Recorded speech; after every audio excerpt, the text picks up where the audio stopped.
कुछ भज्ञान हम ते जो गोरु समझी की हकाणू चा खले की हम ते सुख पराल घ्यू दूध चाणू चा भज्ञान। आज संस्कृति विभाग में हम सब बैठे हैं और ये दुर्भाग्यपूर्ण है हम सबका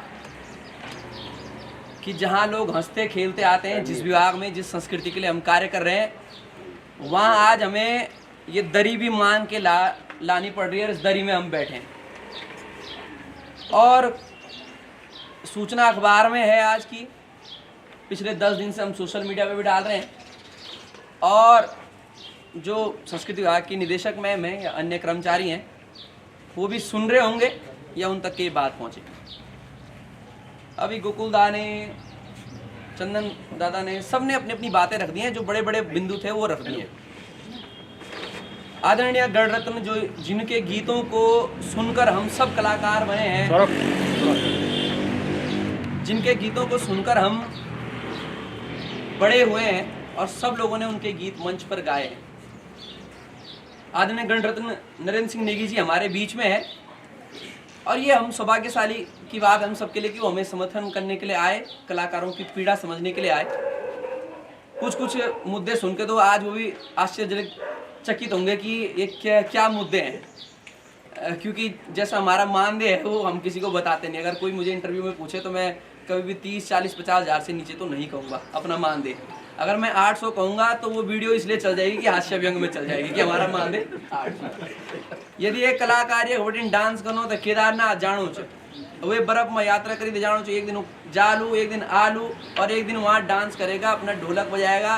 वो ढोलक भी जब टेम्परेचर माइनस में रहेगा तो वो ढोलक सुखाने में भी 4 घंटा लगता है और तब उसको मिलेगा 800 रुपये। उस 800 रुपये के लिए दल नायक ने लगाए हैं पहले 500 रुपये और वो मिलेगा 4 साल बाद।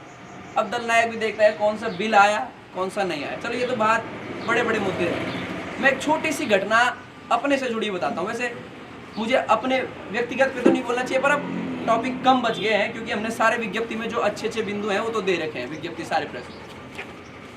2020 की बात थी, मैंने बहुत संघर्ष किया है, सब कलाकारों ने संघर्ष किया है। अगर कोई बहुत पढ़ा लिखा और बहुत वेल सेटल्ड फैमिली से होता है या बहुत पैसे वाला होता है, वो कलाकार कभी ना बनता। और वो कलाकारी करता तो खाली रील बनाने के लिए सप्ताह में या महीने में या साल भर में एक वीडियो बनाता, एक गाना बनाता। ये सब कलाकार जितने यहाँ पर हैं, हमारे गढ़वाल से, कुमाऊँ से, जौनसार से, न जाने कितने वर्षों से संघर्ष कर रहे हैं और कैसे कैसे संघर्ष कर रहे हैं। मैं आप पिछले 6 साल मैंने यहीं से संगीत सीखा है और ये बाउंड्री ये सारे जितने गमले यहाँ पर देखें ये सारे मेरे से परिचित हैं। यहाँ पे 4-4 फीट की बाउंड्री होती थी, अब वो बाउंड्री नहीं है। मैं संस्कृति विभाग को, भातखंडे को अच्छे से जानता था। जब संस्कृति भातखंडे में मैं संगीत सीखता था तो मैं मैम को आते जाते प्रणाम करता था। बलराज नेगी जी भी उस टाइम यहाँ पे हुआ करते थे, रंगमंडल संयोजक। तो एक बड़ी चर्चा में बात आती थी कि बेटा डिमांड आती है तो कार्यक्रम में भेजा जाता है। 2015 में मेरा भी यहाँ रजिस्ट्रेशन हुआ। 2015 से लेके 2018-19 तक आप RTI मांग लीजिए, मैंने एक कार्यक्रम नहीं किया। मैं जाता था मैडम के पास, जो फ्री के कार्यक्रम होते थे 2 सितंबर को, 2 अक्टूबर को, गांधी जयंती के दिन, उस दिन तो मेरे को बड़े सम्मान से बुलाया जाता था कि सौरभ जी आज सचिवालय में कार्यक्रम है, तुमने हारमोनियम बजाना है। आज मुख्यमंत्री आवास में कार्यक्रम है, आपने हारमोनियम बजाना है। और जब कार्यक्रम की बारी आती थी तो कहते थे डिमांड आती है। मेरे को सच बता रहा हूँ, मुझे पता नहीं था कि डिमांड होती क्या है, कैसी वो डिमांड होती है। चलिए, बाद में मेरी डिमांड आने लगी, बीच में मैंने थोड़ा बहुत काम किया भी। अब जब डिमांड आती है तो मैडम कहती है कि उसकी तो बहुत सारी डिमांड आती है, बहुत सारी डिमांड आती है। अरे तो भैया डिमांड नहीं आती है तो पिछले 9 साल में कौन सा आपने अपनी तरफ से कार्यक्रम दिया है, मुझे वो रजिस्टर दिखा दीजिए। मैं संस्कृति विभाग में खुद अपना त्याग पत्र दे दूंगा अगर मुझे संस्कृति विभाग द्वारा अपना आप कोई कार्यक्रम दिया गया हो या किसी बड़े मंच पे कार्यक्रम दिया गया हो।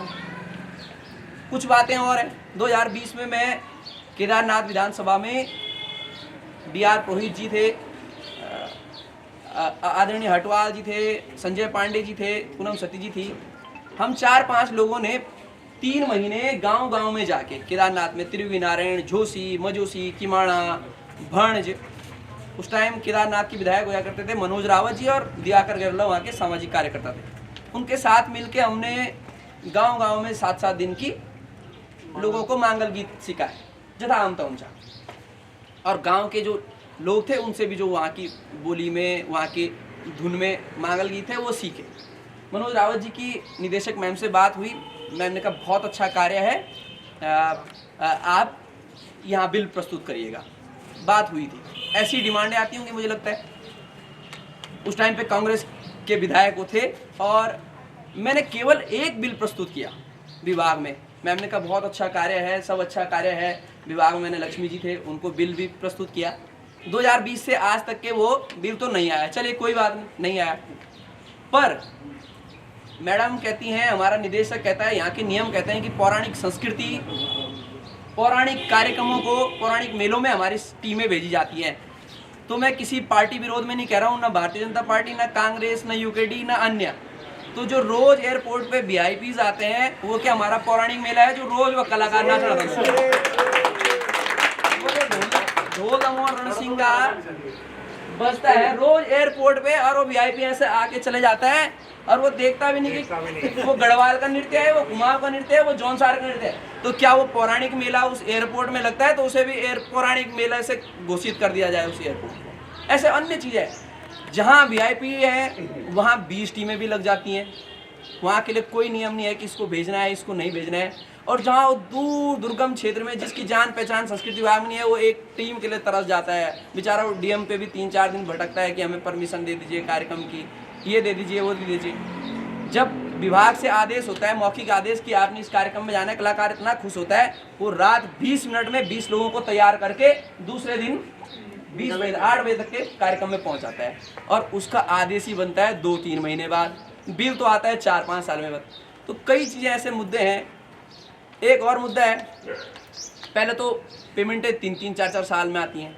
अब वो कौन सी पेमेंट आई, कितनी कटी, कौन सा बिल आया, कौन सा नहीं आया, इसकी जानकारी कलाकार कैसे लेगा? वो दूसरे कार्यक्रम की वो तैयारी करेगा या वो अपना अकाउंट्स और अपना रजिस्टर लेके बैठा रहेगा कि मेरी कौन सी बिल आया, कौन से में कितना कटा, कौन से में नहीं कटा? जिस दिन कलाकार जा रहा है उस दिन उसकी सुध बुध देने वाला कोई नहीं है। रात को उस गाड़ी में उसके साथ दुर्घटना हुई कि नहीं हुई, वो खाना खाया उसने नहीं खाया, मेला समिति ने उसका स्वागत किया नहीं किया, उसको रहने की व्यवस्था हुई कि नहीं हुई। पर 4 साल बाद मुंडी गिनने के लिए जरूर हैं कि 20 लोग थे कि नहीं थे। 18 है तो 18 का ही मानदेय होगा। कोच भज्ञान जो हम तय गोरु समझे के हकाणू चा कि कोच भज्ञान हम तय जो गोरु समझे के हकाणू चा खले की हम ते सुख पराल घ्यू दूध चाणू चा भज्ञान। अब ये बिंदु इसलिए है कि जो टेंट वाले रहेंगे, जो साउंड वाले रहेंगे उस कालीन का कार्यक्रम में, उनको पेमेंट तो सबका हुआ है क्योंकि बड़ी बड़ी पेमेंटें थी 20-20, 40-40, 50-50 लाख।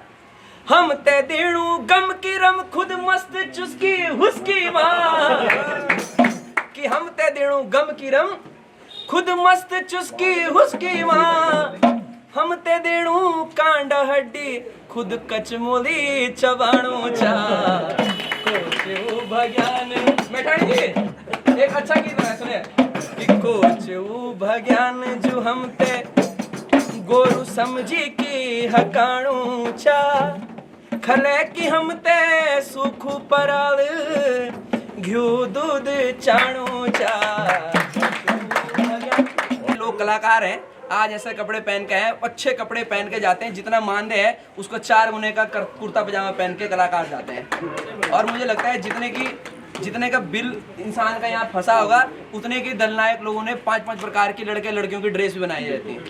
तो मेरा निवेदन है संस्कृति विभाग से कि हमारी बातों को संज्ञान में ले, इन कलाकारों की पीड़ा जस की तस ना रहे और ये कलाकार रोज ऐसे ना बैठे।